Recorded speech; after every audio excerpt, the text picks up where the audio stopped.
من الاسماء اللي بنات المرور في الوقت اللي كنشوفوا هنا تشكيله المنتخب الوطني المغربي: عبد الكريم البيع حارس المرمى، سفيان بوريط رقم 6 اليوم المصري. هشام، كيفاش كتشوف هذه الاجواء هذه هشام؟ افريقيا فهو دي اول مره هو اللي عنده الحق باش عنده الحق باش يكون هو في النهائي. فان شاء الله نتمنى منه يكون تحكيم جيد في هذه المقارنه ديالو، ولكن هذا شيء من المستحيل لانه عارف القوه ديال المنتخب المغربي.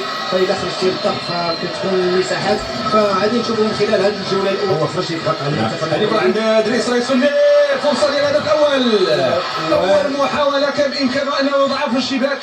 كنت خليفه مع الطريق قال بانه انا اللي عليه الضغط كبير المسرار كيلعب الكره، قال عليه ضغط كبير وانا اللي كتحمل المسؤوليه ديال الهدف، وبالتالي عدم التسجيل عليه بجوج ديال المباريات فهو كيزيد على ادريسي كره امازال كان بامكانه ان يكون هدف. اسماعيل مازال الذي يجيد التصويب، لعبها ارضيه لعبها بشكل ممتاز، ولكن التواجد ديال جديد الشعراوي عنده عمليه هجوميه محاوله المنتخب الوطني المغربي. هذا يوصل الكره ديالو بشكل سريع، ولكن انس العيان ما تمكنش.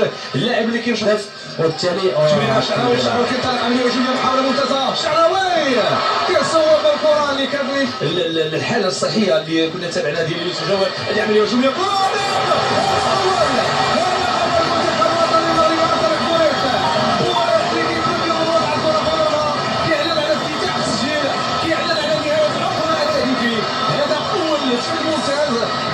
جميله تمريره في عمق ميزان ديال الحارس وبوريط كيكمل الكره. لاحظوا تمريره ديال البقالي، بعد ذلك دريس رئيس بني العين الثاقبه وينهي هذه الكره بوريط بصوره رائعه، يضع الكره في الشباك معلنا على الهدف الاول والطاقات الاحتفاليه. هشام، استغلال جيد من بوريط الكره في القائم الثاني، ولكن التمريره كانت ادق من البحث اللي كيرجع من جانب المنتخب ابناء انغولي كيسجلوا هدف ديال التعادل.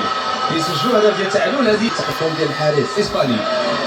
كره هذه اماميه صعيبه الى خارج الخط، ما كنا نتحدث عليه طوال هذه البطوله اللي هما المرتدات السرع، خصوصا عنده لاعبين سرعه، اللاعب رقم 5 وكذلك اللاعب رقم 10 واللاعب شفناه. فالجميع توقع بانه يكون هو المفاجاه ديال هذه الدوره، وبالتالي واضحه. فهو منتخب الان شفناه من بعد 9 ديال الدقائق، فهو تركيز عالي ديال الشعراوي. اللاعب على الضغط ديال اللاعبين، محاوله ممتازه بالاسلوب اللي مسك من خلاله الكره كان جيد مع الاستداره مع التصويب. الان خطه ديال اللاعب طائر، كره ممتازه محاوله قائم، كره جديده فرصه ريبيا وكيضيع هدف حقق المنتخب الوطني المغربي.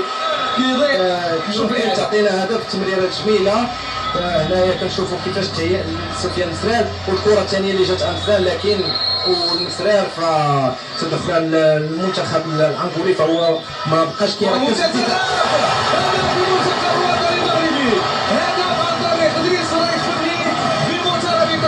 جيدة، عملية جيدة، وهذه الخطة ديال اللاعب طاهر ملي كتوجد كتعطي المفعول ديالها باش تكون هدف ربعية، مغامرة كبيرة. لكن الدقيق الآن كيجبد الخطة هذه راهن على الخطة وجبنا الهدف. لاحظ معايا أن اللاعب اللي عنده خميس ديال الحارس اللي هو دريس رئيس بني، وهذه هي الخطة ديال اللاعب الطائر ودريس رئيس بني كيضع الكرة في المرمى. فاش كتكون الزيادة الشعراوي كان قريب من وضع الكرة في المرمى. الشعراوي كاد بإمكانه أن يضع الكرة في الشباك. الدور ديالها هجومي 100% تسجيل أهداف. الأهداف ديالها كثيرة كتكون في بعض الأحيان. كرة ممتازة، فرصة هدف آخر قريب للمنتخب الوطني المغربي، والمنتخب الأنغولي يمر بأصعب فترة. فاللاعبين الأنغوليين كرة ممتازة، ثالث المنتخب الوطني المغربي عن طريق المسرار الرائع. مسرار ينشر السرور في المدرجات في كل الأرجاء، لكل المتابعين لكل المشاهدين. المنتخب الوطني المغربي يتقدم 3 الاهداف مقابل هدف واحد. هذا الاهداف هشام هي اللي غتخلينا اننا نزيدوا عزيمه طموح، وتخلي المنتخب الانغولي انه يرجع لتكميل المنطقه ديال الدفاعيه يعود التقدم. الوقت اللي كنشوفوا هنا الطريقه ديال التمرير والطريقه ديال تسجيل الاهداف، ودائما خطه لاعب ضد المنتخب الوطني المغربي. الطريقه الجهه اليمنى، هذه محاوله ممتازه، فرصه اسماعيل مازال كان بإمكانه أن يضع الكرة في المرمى. ديال المنتخب المغربي الان كيحاول يتفادى الاخطاء باش ما نوقعوش شي خطا. تدخل رائع ديال عبد الكريم البيا في المرتده، فهو لاعب شوف هذه الإعادة، لاحظ معايا من زاوية مغلقة يتمكن الحارس من إنقاذ البقية السعودي طيله السنه، فبالتالي باش يكون عندك الثقه وتسجل بها. قوية هذه للمنتخب الأنغولي. بقى اللي كيلعب الكره ديالو جا اليسرى عن طريق خالد ابوزيد، كيدخل الكره، هذه عمليه هجوميه. بلال كان قريبا مؤيس. فهذه هي المتعه ديال كره الصالات، فالمحاولات كثيره، كذلك كتشوف المحاولات من المنتخب رائع كريم البيا في المنتخب المغربي، من اللاعبين من الركائز الاساسيه. 12 دقيقه ديالو ما عادش نشوفوا واحد التقويض، وبالتالي فغادي نشوفوا تمريره ممتازه. هذه بوريت كان قريب من الهدف. الهدف الثاني ليه، فكان غادي يسجل الهدف، وبالتالي غادي نشوفوا منتخب انغولي اخر الى اي خطا فضربه جزاء 10 امتار، لكن عندما يتسجل عليهم هدف والتحت فممكن مثلا المنتخب الانغولي اذا ارتكب خطا داخل الهجوم. الشعراوي رجع للخلف، كيتقدم الشعراوي يحاول يصوب، والهدف لا يضيع الهدف. غير محظوظين اليوم في هذا الهدف هشام. 6-0 او 6-1. شو التاريخ كيفاش ضاعت الكره هذه؟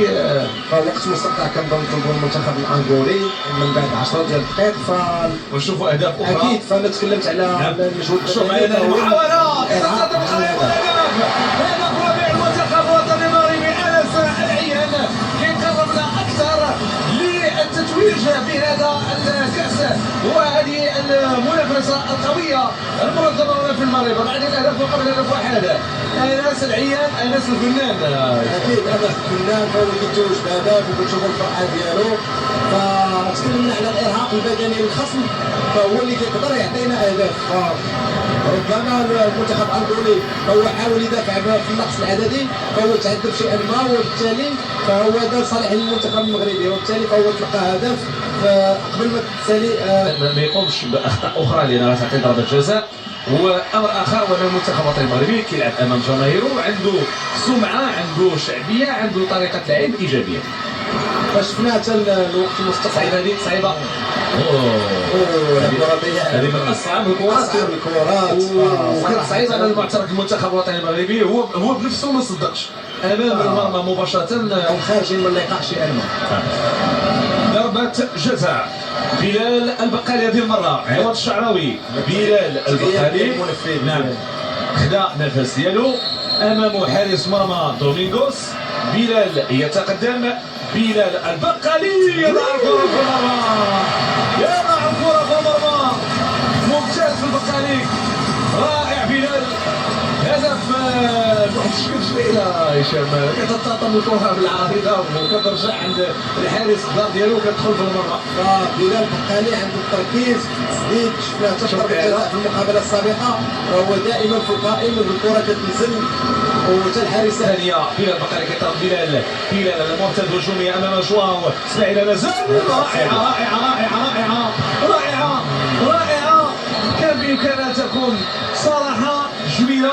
واش دخلات ولا ما دخلاتش؟ ما تسجلات، وربما بلال كان بغى يسجل بواحد